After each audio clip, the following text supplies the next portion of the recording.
साधक को इस बात को लेकर पहले झगड़ा चलता रहता है कि ये सांसारिक व्यवहार ठीक है या प्रभु की प्राप्ति ठीक है। बहुत से तो इसी झगड़े में पहले वाले सूत्र में परास्त हो जाते हैं। यार माता पिता भाई बंधु परिवार रिश्ता नाता बालक ये सब इसको तो करना ही है, यही तो धर्म है। मेरे सिवा इनका कोई नहीं है और इनके सिवा मेरा कोई नहीं है, इसलिए मेरा कर्तव्य बनता है इनका पालन पोषण करना। उपासक पहले ही निश्चय में गिर जाता है। जो सत्संग नहीं किए वो, जैसे ये प्रश्न भी सत्संग में ही उठता है। जब हम सत्संग में भगवत प्राप्ति की बात या शास्त्र स्वाध्याय से संतों की वाणी से जब हम ये निश्चय करने के लिए तैयार होते हैं, पहले तो निश्चय करने की ही वृत्ति नहीं आती, पर जब हम तैयार होते तो हमारे सामने दो दिखाई देते हैं। एक तो संसार, शरीर, शरीर संबंधी भोग, शरीर संबंधी रिश्ते नाते, तो इनका कर्तव्य करना ये ठीक है या भजन करके भगवत प्राप्ति करना ठीक है। तो बहुत से इसी में गिर जाते हैं। तो कुछ जन हैं जो शास्त्र स्वाध्याय करके या संतों की वाणी सुनकर इस विचार में आते हैं कि मुझे क्या करना चाहिए,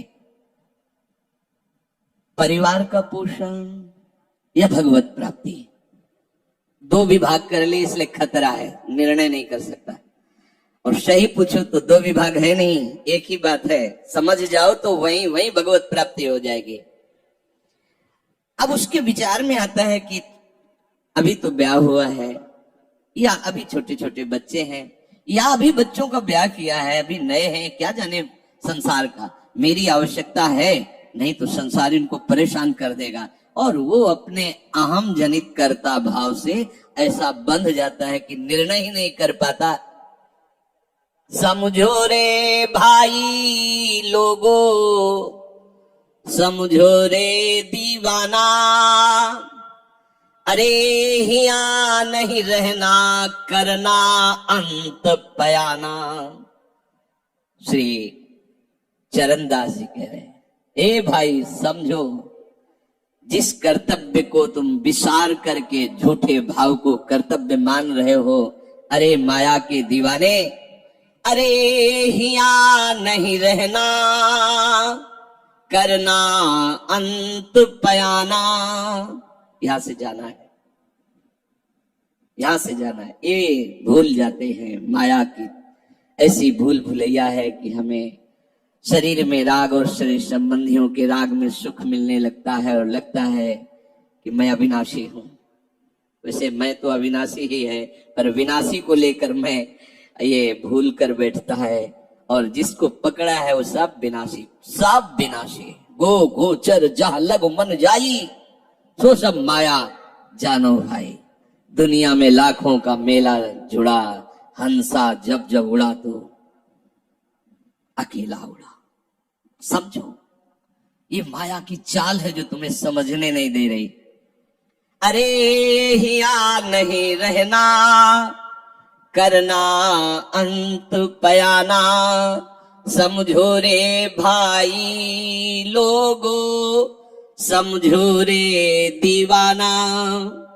मोह कुटुंब के अवसर खोयो, हरि की सुधि बिसराई। दिन धंधे में रैन, भोग नींद में ऐसे आयु गंवाई। 8 पहर की 60 घड़ियां, सो तो बिरथा खोई। छिन एक हरि को नाम न लीन हो, तो कुशल कहाँ ते होई। बालक था जब खेलत डोला, तरुण भया मद माता। वृद्ध भय चिंता अति उपजी, अब दुख में कछु न सुहाता। भूला कहा चेत नर मूरख, काल खड़ो सर सांधे, विष को तीर खींच के मारे, आए अचानक बांधे। झूठे जग से नेह छोड़ करी, साचो हरि नाम उचारो। चरणदास सुखदेव कहत है, अपना भला विचारो। समझो रे भाई लोगो, समझो रे दीवाना, अरे यहाँ नहीं रहना, करना अंत बयाना। अरे भाई समझो, समझो अरे माया के दीवानों, यहां से हमें जाना है, जाना है। कुछ साथ नहीं ले जाना है, कोई साथ नहीं जाएगा। बस तुम फंस गए हो मोह दलदल में, ये कुटुंब का मोह। ऐसा मोह है कि कैसे तुम्हें बताए। याद ही नहीं आती कि मुझे जाना है, याद ही नहीं आता कि सब छूटना है। ये समझ में नहीं आता कि मैं आया किस लिए। बड़ी विचित्र भूल भुलैया है। मोह कुटुंब के अवसर खोयो। दो बातें आती हैं, परिवार का पालन पोषण, ये धर्म पालन करूं या हरि का भजन करके भगवत प्राप्ति करूं। तो बोले मोह कुटुंब के अवसर खोयो। अवसर मिला है तुमने, भलो पायो दांव रे। चूक ना अवसर प्यारे, भलो पायो दांव रे। बड़ा अच्छा अवसर मिला है भजन करने का, चूक गए तो फिर पछताना पड़ेगा। हरि की शुद्ध बिसराई। अब वो निर्णय करता है परिवार के पोषण का, क्योंकि मोह ममता है। पीछे का हर बार सत्संग में कहते हैं कि पीछे का रास्ता एकदम बंद हो जाना चाहिए, कि आगे कोई भयावह स्थिति आवे तो लौटने का रास्ता नहीं रहना चाहिए। उपासक को पीछे का मार्ग बंद कर देना चाहिए। पर होता क्या है, अपने लोग बहुत कमजोर है, तो कदम ऐसे रखते हैं पर पीछे वाला पुष्ट बनाए रखते हैं कि अगर इधर थोड़ी भी आंच लगी तो कदम पीछे करके सुरक्षित हो जाए। वो सुरक्षित नहीं है, वो सुरक्षित नहीं है, वो असुरक्षा है। परिवार का राग, अन्य भरोसा, किसी देहधारी का भरोसा, किसी वस्तुओं, ये भरोसे लायक चीज है। अरे क्षण में बिगड़ जाने वाली चीज है। भरोसा तो हरि का है, भरोसा तो हरि गुरु चरण सेवा अनुसरो। ये भरोसा कभी तुम्हें विश्वासहीन नहीं होने देगा। ये भरोसा कभी धोखा नहीं। साधुते हो न कारज हानि, कभी तुम्हारा मंगल नहीं हो सकता। मोह कुटुंब के अवसर खोयो, हरि की शुद्ध बिसराई। अब दिन तो बैल की तरह काम करने में व्यतीत हो रहा है और रात्रि नींद और भोग में समाप्त हो रही है। आठों पहर की 60 घड़ियां बेकार में इसने व्यतीत कर दी। एक क्षण भी शांति से बैठकर विचार नहीं किया कि मेरा जन्म किस लिए हुआ है, मैं क्या कर रहा हूं। और अपना कुशल चाहता है। एक छिन हरि को नाम लेनो, कुशल कहां थे हुई। तब लग कुशलन जीव को सपने हो मन विश्राम। स्वप्न में भी शांति नहीं मिल सकती जब तक भजन नहीं करोगे। बालक अवस्था तो खेल में चली गई, जवानी हुआ तो अहंकार मद छाया, मैं करता मैं भोगता इसमें चली गई। जब वृद्ध आया तो रोग और चिंताओं ने घेर लिया। अब इतना दुखी है कि वो सोच भी नहीं सकता कि मैं इनसे दूर होकर भजन कर लूं।